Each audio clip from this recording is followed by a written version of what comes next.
Merhaba Başaklar, Nisan ayı gökyüzü gündemine hoş geldiniz. Başak burçları için Nisan ayı özellikle finans, ilişkiler, kariyer ve kişisel gelişim konularında önemli dönüşümler getiren bir dönem olacak. Hem içsel dünyanız hem de dış dünyadaki ilişkileriniz açısından büyük dersler alabilir, yeni başlangıçlar yapabilir ve bazı mücadelelerden geçebilirsiniz. Astrolojik gündeme geçmeden önce minik bir hatırlatma yapmak istiyorum. Kanalıma abone olmayı, videoları beğenmeyi, yorum bırakmayı ve sevdiklerinizle paylaşmayı unutmayın lütfen. Desteğiniz için şimdiden teşekkür ederim. Nisan ayına Neptün'ün Koç burcuna geçişiyle başlıyoruz. Neptün'ün Koç burcuna geçişi Başak burcunun 8. evinde finansal konular, borçlar, yatırımlar ve ortaklıklarla ilgili belirsizlikler getirebilir. Bu dönem mistik ve ruhsal konulara ilginizin artabileceğini de söyleyebiliriz. Ancak para konularında dikkatli olmalısınız çünkü Neptün burada illüzyonlar da yaratabilir. Riskli yatırımlardan kaçınmanız ve finansal planlarınızı netleştirmeniz önemli olacak. Ve yine Nisan ayının başlangıcında Merkür Retrosu sona eriyor ve Merkür Retrosu'nun sona ermesi özellikle ilişkiler ve ortaklıklar alanında netleşmeleri beraberinde getirecektir.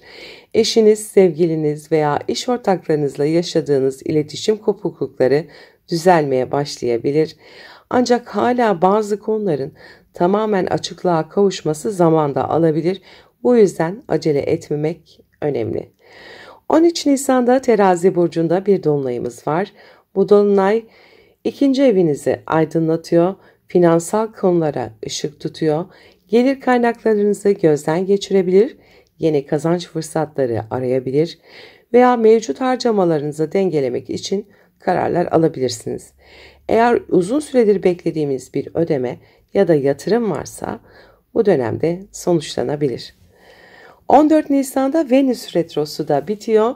Venüs Retrosu'nun sona ermesi ilişkilerde yaşadığınız belirsizliklerin sonlanmasını sağlayabilir.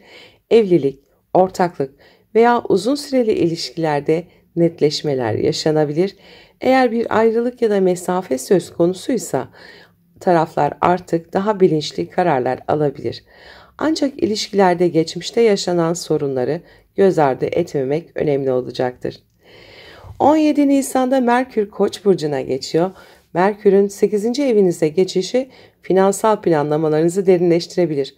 Bankalar, sigorta, miras, krediler veya eşinizin maddi durumu ile ilgili gelişmeler olabilir. Aynı zamanda psikolojik olarak da içsel bir dönüşüm sürecine girebilirsiniz. Gizli kalmış bazı bilgiler ortaya çıkabilir. 19 Nisan'da Mars Aslan burcuna geçecek ve Kova burcundaki Plüto ile karşıtlık yapacak. 20 Nisan'da da Güneş Boğa burcuna geçecek ve Lilith ile karşıtlık yapacak. Şimdi bu astrolojik göstergeleri detaylıca inceleyelim. 19 Nisan'da Mars Aslan burcuna geçiyor. Mars'ın Aslan burcuna geçmesiyle birlikte Başak burcunun 12. evinde hareket etmeye başlayacak.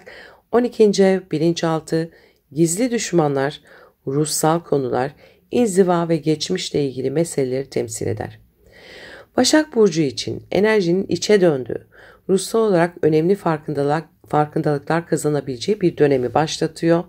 Geçmişten gelen bazı konular tekrar gündeme gelebilir. Kendi içinde çatışmalar yaşanabilir, huzursuzluk hissedilebilir. Gizli düşmanlar veya arka planda dönen olaylarla karşılaşılabilir. Enerjisini tam olarak ortaya koymakta zorlanabilir veya zaman zaman yorgunluk hissedebilirsiniz. Bu süreç Başak burçları için kendi iç dünyasına dönmesi ve ruhsal olarak güçlenmesi gereken bir dönem. Meditasyon, terapi veya içsel çalışmalar yapmak faydalı olabilir. Şimdi Mars Aslan burcuna geçmesiyle Plüto ile karşıtlık yanması bir olacak. Mars Aslan burcunun 12. evinde, Plüto da 6. evinde yer alıyor.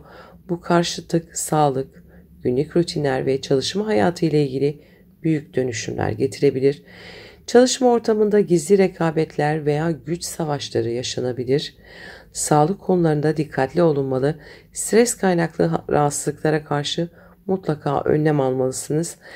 Günlük alışkanlıklarınızı değiştirerek sağlıklı bir düzen oturtmanız gerekebilir. Ruhsal olarak baskı hissedebilir. kaygı ve içsel huzursuzluk yaşayabilirsiniz. Başak Burcu için bu süreç beden ve zihin dengesini koruma açısından oldukça önemli olacak. Sağlıklı rutinler oluşturmak, beslenmeye dikkat etmek ve stres yönetimi yapmak faydalı olabilir.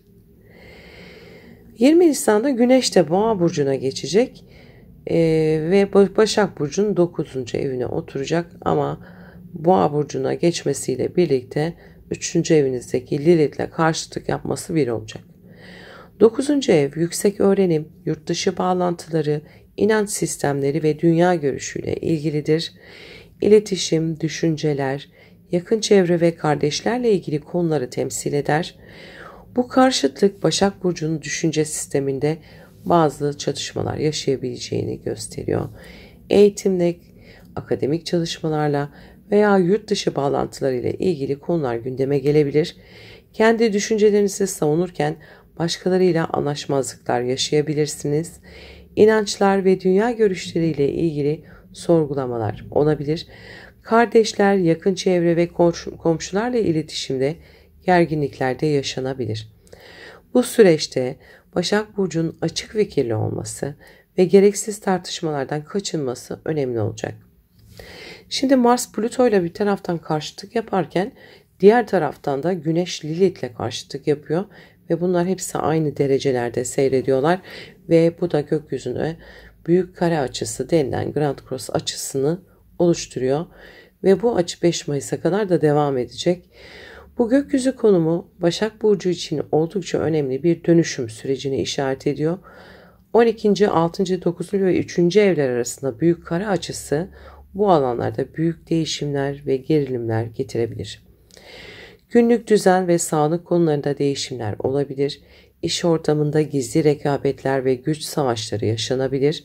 İnanç sistemleri ve dünya görüşlerinizi sorgulayabilirsiniz. Yakın çevre ve uzak hedefler arasında denge kurmak gerekecektir. Bu süreç Başak Burçlarının hem ruhsal hem de fiziksel olarak kendini yenilemesi gereken bir dönem olduğunu gösteriyor.